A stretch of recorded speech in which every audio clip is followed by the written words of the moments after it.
Salut à tous, bonjour, on se retrouve aujourd'hui dans le cadre de la journée du patrimoine à Chartres de Bretagne, à l'usine à chaux de l'Ormandière qui est restée debout et que des animateurs nous font le plaisir de visiter aujourd'hui. Et qui abrite aussi donc les animaux, et c'est pourquoi cette butte, on essaie de la préserver également pour cette fête.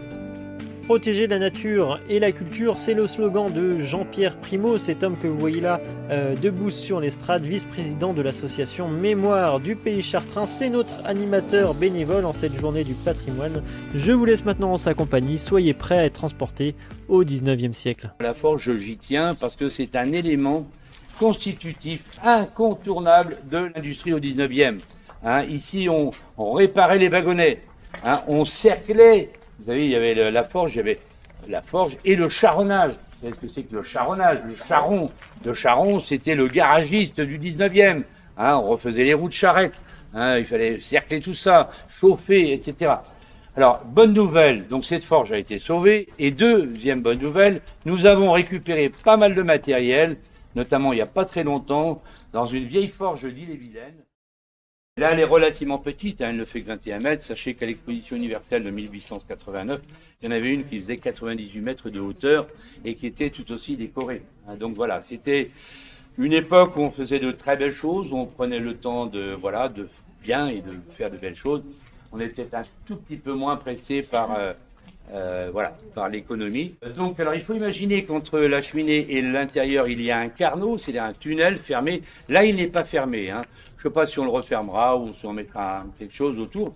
Mais il faut savoir que ce tunnel existait donc pour attirer, comme je vous le disais tout à l'heure, les gaz chauds, l'oxygène, donc, qui sous la chaudière. Alors, la chaudière, ce n'est pas la chaudière d'origine, comme je vous l'ai dit, donc ferraillée pendant la guerre. Alors cette chaudière, on a eu la chance de la trouver pas très loin d'ici. On l'a trouvée il y a 12 ans, 15 ans maintenant, dans une distillerie qui se trouvait à l'Ermitage, qui a été démolie.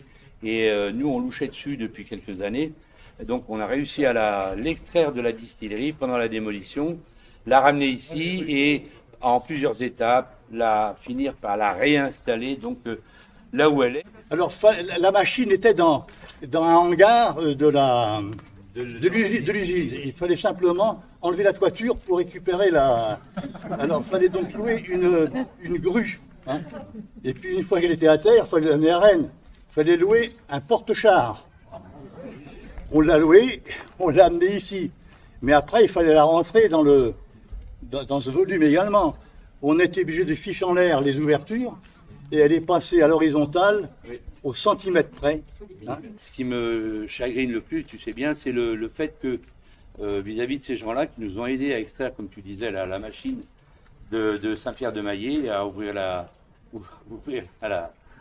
toiture et tout ça, c'est qu'ils ne verront pas l'aboutissement, quoi. Tu vois, c'est ça. Je suis un petit peu à la fois content, mais en même temps inquiet de savoir combien de temps le département va encore lambiner sur ce dossier-là. Et est-ce qu'on aura, toi, comme moi, comme les autres, la chance de voir aboutir notre projet, quoi. Parce que pour l'instant, il n'est pas abouti, quoi. C'est ça qui est, voilà. Et donc, à l'intérieur, ici, de ce bâtiment, c'est la même chose. Vous allez voir, donc, un alternateur qu'on a récupéré il y a une douzaine d'années à côté de Caen, ainsi que son armoire électrique. C'est un alternateur qui date de 1917, donc il est tout à fait cohérent avec l'époque. Et il correspond tout à fait à la puissance qu'on avait ici à l'Ormandière. Et puis surtout, notre bonne grosse vieille machine à vapeur, qu'on a récupéré en juin 2000, mais qui n'est toujours pas fini de restaurer. Le principe ici de faire cohabiter les deux, c'est-à-dire la protection de la biodiversité et également le témoignage donc de la révolution industrielle. Et on retrouve trace de tout ça à différents endroits. Là-haut, on a un couple d'hirondelles qui vient régulièrement, donc elles sont en peinarde, là-haut à 21 mètres de hauteur. Elles sont tranquilles, vu qu'il n'y a plus de fumée dans la cheminée, elles sont vraiment, vraiment tranquilles. Et là, de temps en temps, on a la chance de voir une petite chouette blanche, donc la petite chouette hulotte, qui passe au-dessus des spectateurs. Cette muraille abrite en effet la butte des déchets de calcaire qui se sont constitués en 80 années d'exploitation. Alors évidemment, vous allez me dire, bah oui, il y a des arbres, bah oui, la nature a repris ses droits. L'humus s'est reconstitué sur le calcaire. Là, c'est un espèce de terril blanc. Si vous creusez à 60 cm, vous ne verrez plus que du blanc. L'humus fait 60-80 cm. Et sur l'humus, se sont développés des arbres, une végétation, dont ces maudits acacias, hein, qui sont une espèce épouvantable. Donc voilà. Mais qui abrite aussi donc les animaux, et c'est pourquoi c'est le but. On essaie de la préserver également pour cette raison.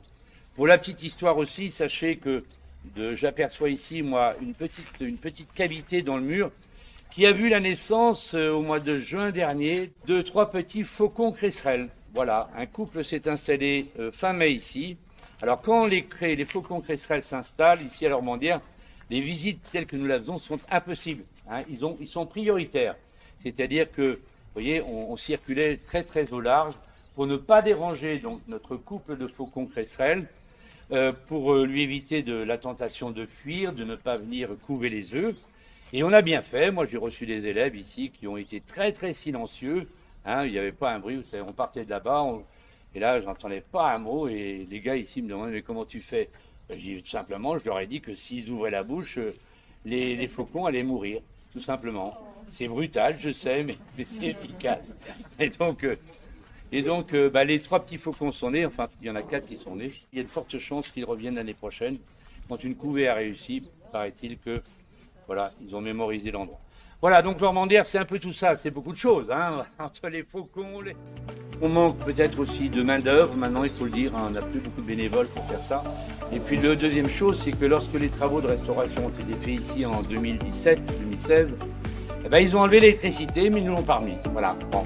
Alors, on attend que le département nous remette l'électricité pour continuer à travailler. Vous me direz, on pourrait tirer des rallonges de 40 mètres, mais bon, enfin bref.